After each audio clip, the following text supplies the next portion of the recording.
నమస్కారం ఈటీవీ 360కి స్వాగతం. ముందుగా ప్రధానాంశాలు. లడ్డూలో కల్తీ నెయ్యి వాడారని తేల్చి చెప్పిన సిట్. వైవి సుబ్బారెడ్డి పిఏ జోక్యంతో అర్హత లేని డైరీకి కాంట్రాక్ట్. లడ్డూ కల్తీపై వైసీపీ వితండవాదాన్ని ఆధారాలతో తిప్పికొట్టండి. పాలు లేకుండా నెయ్యి తయారు చేసే ఘనులని సీఎం ధ్వజం. పోర్టులను ఇతర రాష్ట్రాలతో అనుసంధానించాలన్న చంద్రబాబు. ఉద్యాన పంటల ఎగుమతికి రైల్వే కనెక్టివిటీ పెంచాలని సూచన. న్యాయ వ్యవస్థలో ఆర్టిఫిషియల్ ఇంటెలిజెన్స్ ఆటలొద్దన్న హైకోర్టు. టెక్నాలజీ పెరిగిన న్యాయమూర్తుల విచక్షణే అంతిమమని స్పష్టీకరణ.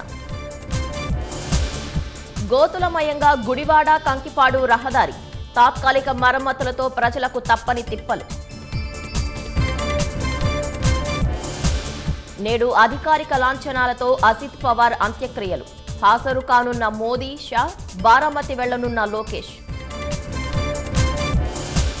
వాణిజ్య ఒప్పందానికి చేరువైన భారత్, అమెరికా. ఏ క్షణమైనా ప్రకటన వెలువడొచ్చున్న విదేశాంగ శాఖ. వైభవంగా అంతర్వేది లక్ష్మీ నరసింహస్వామి కళ్యాణం. మధ్యాహ్నం తర్వాత స్వామివారి రథోత్సవం.